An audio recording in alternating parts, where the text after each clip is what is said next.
here high and dry. Oh, well, I don't wanna jinx it, baby, and twist myself at the spine. Don't wanna overthink it, baby. It's just twist your body and mine. Baby, you give me ice and fire. You're giving me wind and rain. You're some kind of butterfly. Baby, you give me midnight. You whip up my appetite.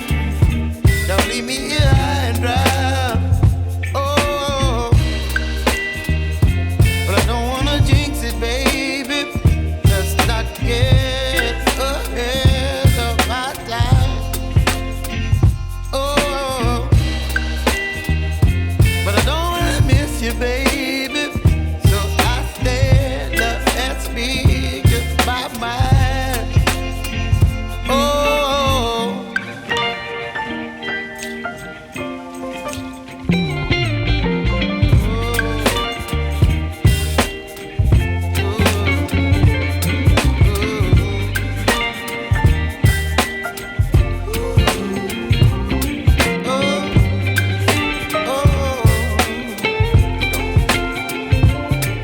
Baby, you give me ice and fire.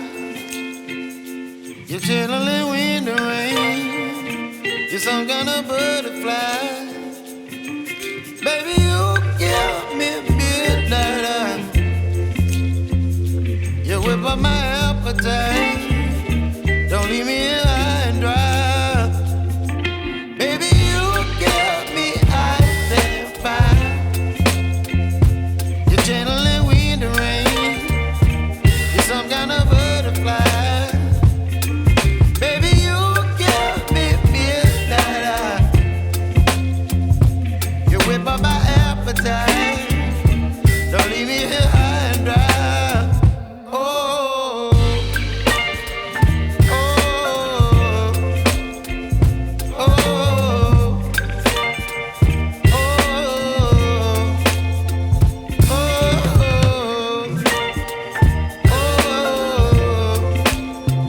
oh,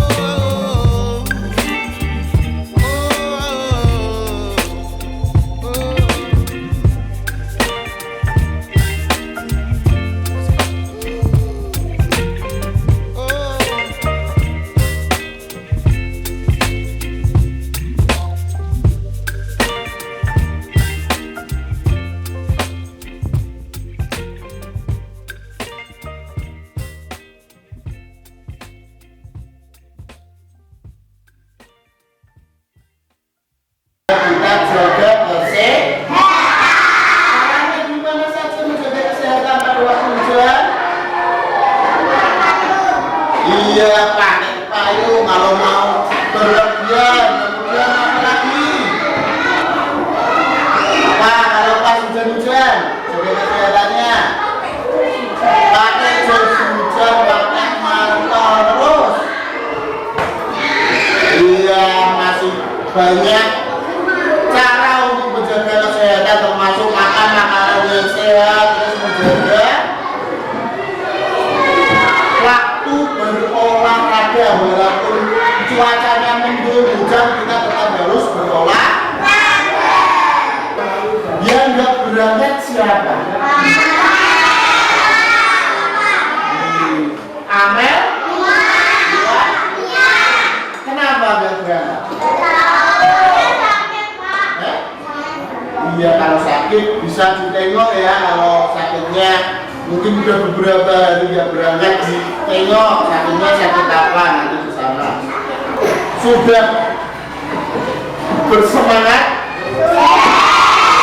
Apa yang bikin semangat untuk belajar? Apa? Oke, mencari ilmu. Kemudian apa lagi? Ayah ingin pintar, Ahmad ingin pintar, dan masih banyak sebenarnya. Cuma mungkin susah untuk dibicarakan, ya.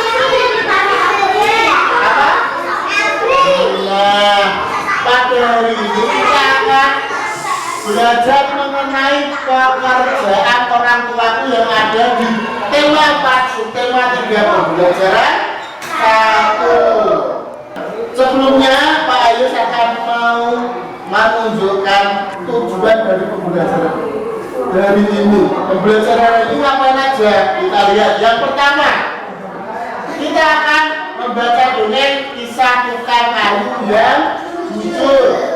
Kemudian nanti kita cari unsur-unsur dalam dongeng tersebut. Kemudian nanti kita juga akan mengenal pekerjaan-pekerjaan yang berhubungan dengan sumber daya. Nah, Pak sekarang punya dongeng mengenai kisah tukang kayu. Mari kita baca bersama-sama ya. Perhatikan.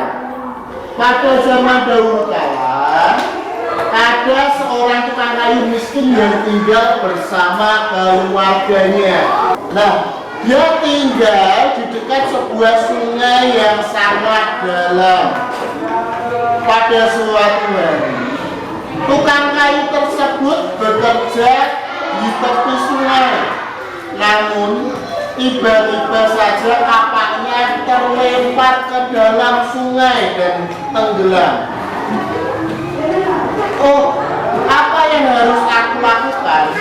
Aku kehilangan kapak milikku satu-satunya. Sementara aku tidak punya uang untuk membeli yang baru. Gumamnya sedih. Untungnya ia tidak menyerah begitu saja. Tukang kayu mulai memanggil Merkuri untuk meminta bantuan. Tiba-tiba saja Merkuri telah muncul dan berdiri di hadapannya. Ada masalah apa, Pak? Sehingga Anda memanggilku? Tanya Merkuri dengan sopan. Tolong bantulah saya, Merkuri. Aku kehilangan kapakku yang masuk ke dalam sungai. Sementara aku tidak punya uang untuk membeli kapak baru karena aku sangat miskin. Jawab tukang kayu dengan suara lirih. Kemudian Merkuri menjawab pertanyaan atau permintaan bantuan dari orang yang miskin tersebut. Saya akan membantumu, ucap Merkuri dengan sigap langsung menyelam ke dalam sungai yang dalam. Tidak lama kemudian ia muncul di permukaan dengan kapak emas yang indah di tangannya. Jadi Merkurinya tenggelam berenang ke dalam sungai untuk mengambil kapak. Tapi kapaknya yang diambil dan diserahkan kepada tukang kayu itu apa? Kapak emas. Nah, ditanyakan Merkuri, inikah kapak milikmu? Kemudian tukang kayu itu menjawab dengan jujur, bukan, itu bukan punyaku. Kapakku hanyalah kapak biasa dan tidak terbuat dari emas. Merkuri pun kembali menyelam ke dasar sungai lagi untuk membawa sebuah kapak yang terbuat dari besi biasa. Bentuknya juga sudah tidak bagus lagi karena sering dipakai setiap hari. Kapak itu untuk apa? Memotong kayu. Nah, tapi setelah tadi dikasih emas tidak mau karena yang punyanya hanyalah besi biasa. Kemudian yang diberikan lagi kapak yang asli milik dari tukang kayu tersebut yang sudah mungkin menggerowong, sudah tidak baru lagi. Tapi tukang kayu itu senang melihat kapaknya kembali ditemukan. Nah, tukang kayu itu menjawab, ya, ini kapak milikku sesungguhnya. Terima kasih banyak Merkuri atas bantuan. Ucap tukang kayu dengan tulus. Matanya tampak berkaca-kaca. Bapak orang yang sangat jujur. Oleh karena itu, berhak mendapatkan kapak emas. Jadi karena kejujurannya itu, tukang kayu diberikan kapak emas oleh Merkuri. Tukang kayu sekali lagi mengucapkan terima kasih yang tidak terhingga atas kebaikan Merkuri. Lalu ia pulang ke rumah. Keesokan harinya, ia menjual kapak yang terbuat dari emas ke pasar. Ia mendapatkan uang yang sangat banyak dari menjadi orang yang kaya raya. Salah satu di antara mereka ada yang tertarik dengan langkah tukang kayu tersebut. Kok bisa mendapatkan kapak emas? Nah, mudah-mudahan aku bisa ikut kaya seperti tukang kayu. Banyak orang yang seperti itu. Kemudian ada seseorang yang membuang kapaknya ke sungai biar sama seperti tukang kayu, biar dapat bantuan dari Merkuri. Nah, Merkuri kemudian muncul di hadapannya dan bertanya, apa yang terjadi? Orang tamak itu apa? Orang tamak itu adalah orang yang tidak puas dengan apa yang diberikan. Kalau bahasa Jawanya maruk, tahu maruk? Jadi sudah diberi, tidak bersyukur. Tapi apa? Tapi pengen lagi yang lebih baik, lebih banyak. Nah, orang tamak itu menceritakan pada Merkuri, kapakku tenggelam. Nah, kemudian Merkuri seperti yang tadi berenang ke dalam untuk mengambil kapak. Nah, yang pertama diambil seperti tadi. Orang tamak ditunjukkan, apakah ini kapak milikmu? Kapak yang ditunjukkan berupa apa? Emas. Nah, tapi berbeda dengan tukang kayu. Orang tamak tersebut bilang, iya ini kapak milikku. Padahal yang dibuang itu hanya kapak biasa. Oh tidak, kapak ini sesungguhnya bukan milikmu. Tapi ternyata Merkuri cuma mengujinya. Nah, kau seorang pembohong dan tamak yang ingin mendapatkan kapak emas dengan cara licik. Nah, cara licik itu cara yang curang. Kau sendiri yang telah membuang kapak milikmu. Jadi aku tidak ingin mengambilkannya untukmu. Kalau bisa ambillah sendiri ke dasar sungai itu. Lelaki licik itu atau orang yang tamak itu hanya bisa terperangah sedih. Dia tidak hanya gagal mendapatkan kapak emas, tapi kehilangan kapak aslinya juga.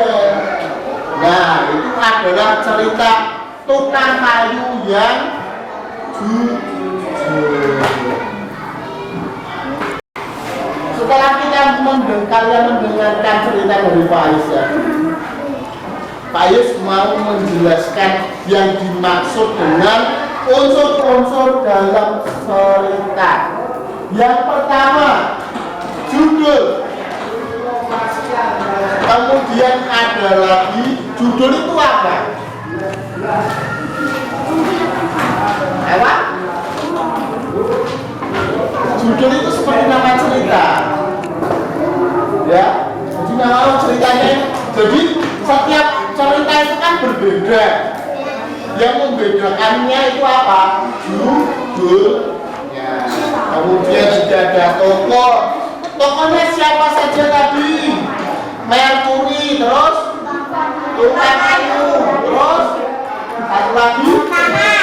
Iya, orang tamak. Sekarang kalian tuliskan secara berkelompok mengenai judul tokoh sampai pesan moral yang ada dalam kisah tukang kayu yang jujur tadi. Sekarang boleh dikerjakan secara berkelompok. Saya akan membagikan lembar kerjanya, nanti dikerjakan secara berkelompok. Satu kelompok satu.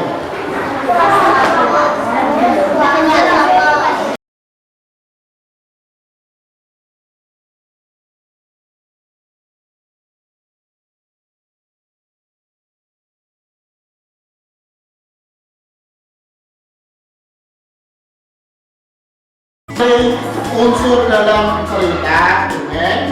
Sekarang saya minta kalian diskusikan dengan kelompok apa pendapatmu mengenai cerita tentang kayu yang jujur tersebut.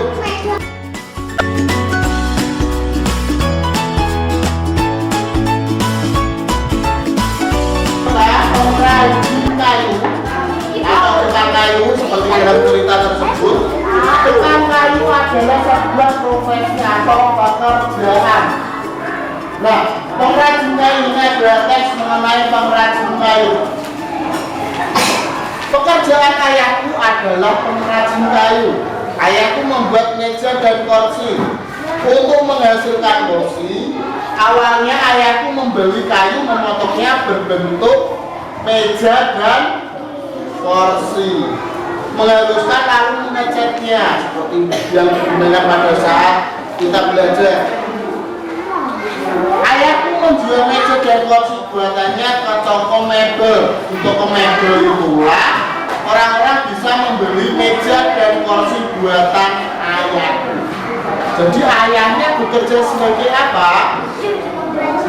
Dia pengrajin kayu seperti dalam cerita tersebut. Nah, sekarang Faris akan menunjukkan proses meja dan kursi ini dibuat. Berawal dari mana? Dia kayunya diambil dipotong terus diangkut dan dibikin oleh pengrajin kayu untuk menjadi meja. Terus apa lagi yang apa? Ya rumah, masuk rumah, kursi, lemari dan lain-lain. Nah, kemudian dalam membuat meja dan kursi, pengrajin menggunakan kayu sebagai bahan utama. Kayu adalah sumber daya alam. Sumber daya alamnya itu apa menurut kalian?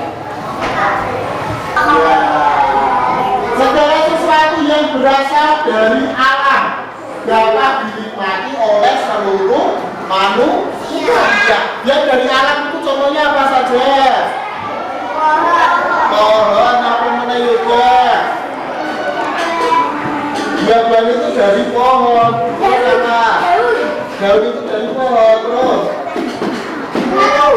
batu. Terus apa lagi? Dari alam. Minyak. Batu bara, pinter. Terus apa lagi? Kelapa sawit. Terus apa lagi? Masih air masih banyak. Ya, lainnya. Dan karet juga.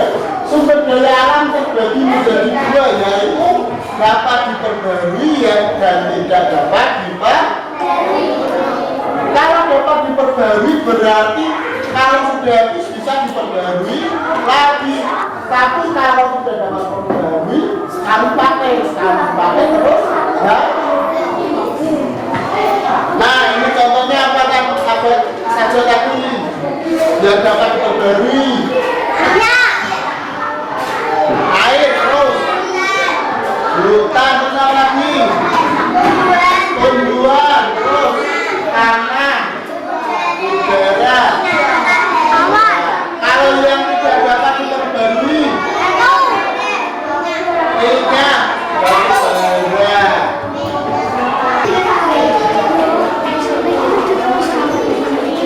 Saya lihat video.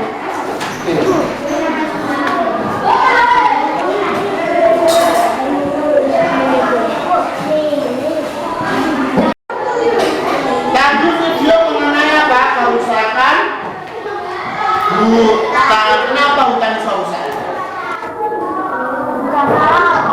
Bisa hutan alam ditebangi pohonnya.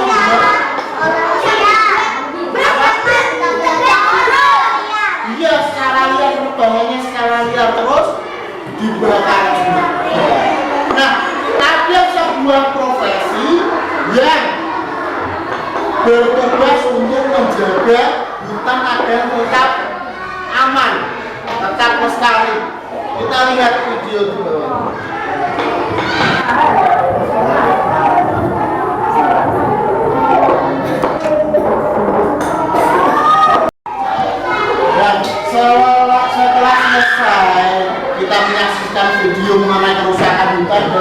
berusukan tadi.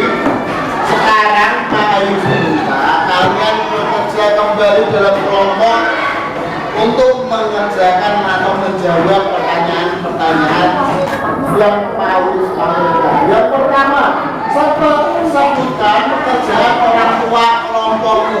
Kira dituliskan? Ya, dituliskan dalam lembar kerja tadi.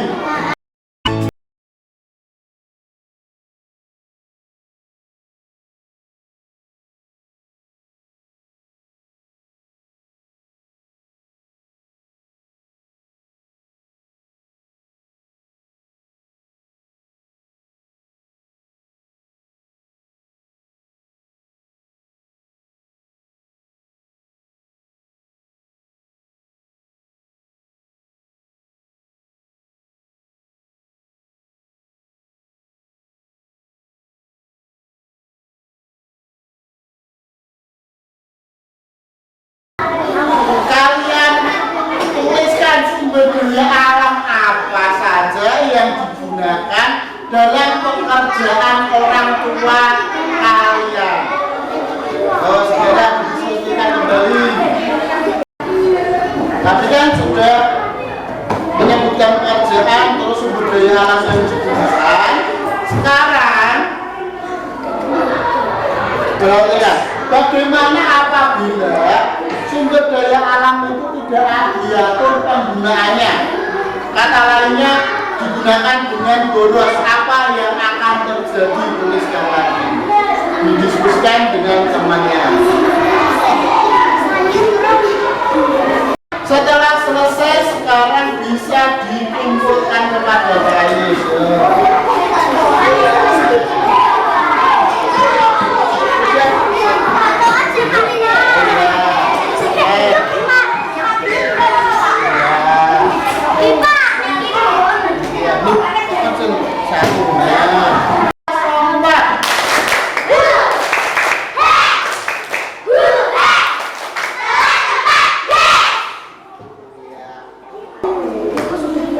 Tadi kita sudah belajar apa saja? Yang pertama ya sumber daya alam, terus apa tadi yang pertama?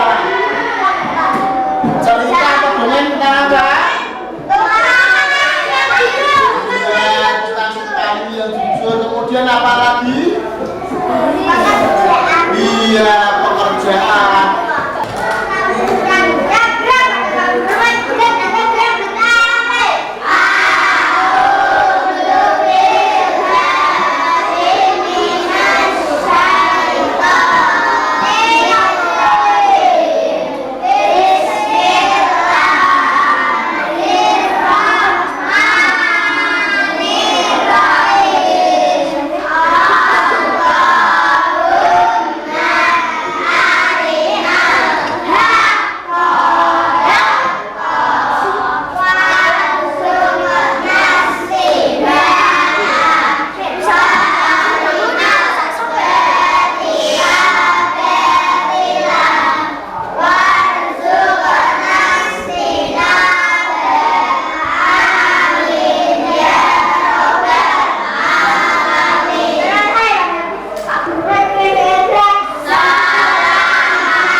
Semoga pembelajaran hari ini bermanfaat untuk kita semua. Sampai jumpa di pertemuan berikutnya. Wassalamualaikum warahmatullahi wabarakatuh.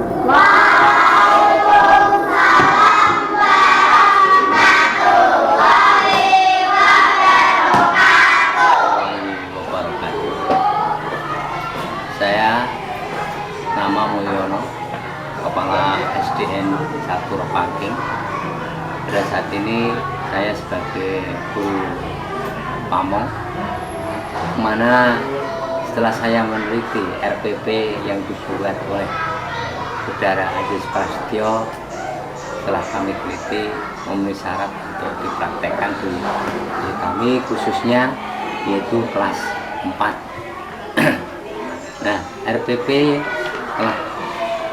yang telah disajikan sudah dilaksanakan dengan baik mulai dari perencanaan sampai pelaksanaan dari apersepsi sampai penyampaian tujuan pembelajaran itu sudah dilaksanakan dengan baik. Dalam pelaksanaan praktek mengajarnya di ruang kelas 4 ternyata Aziz Prasto sudah bisa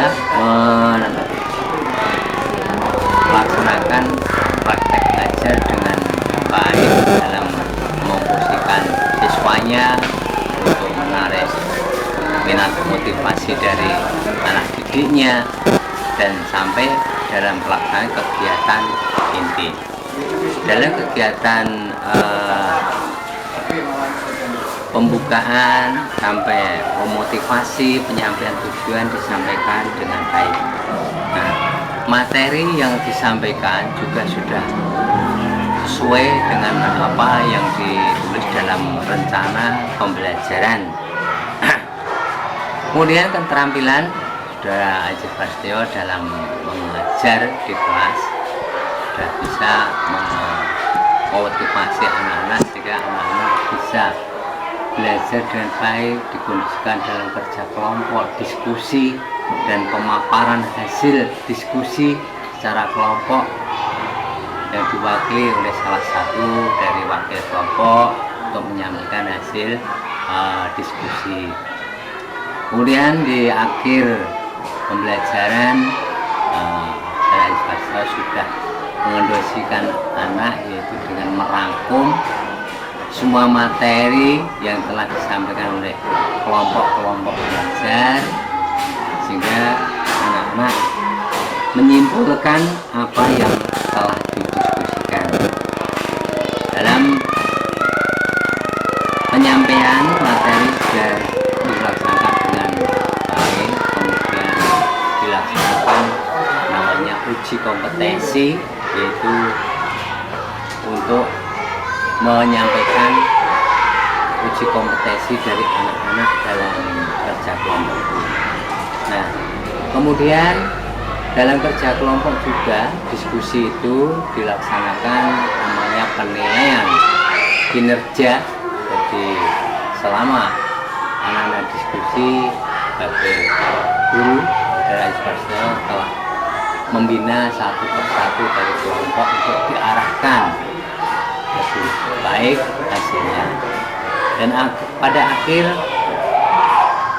pelaksanaan praktek mengajar ini juga diakhiri dengan penilaian, yaitu secara tertulis, dan penilaian itu juga dikoreksi bersama siswa dan hasilnya juga disampaikan kepada siswa, dan pada akhirnya ditutup dengan anak diberi tugas rumah. Bagi yang belum berhasil diberikan tugas rumah untuk melaksanakan tugas itu. Bagi yang sudah berhasil diberi tugas tersendiri.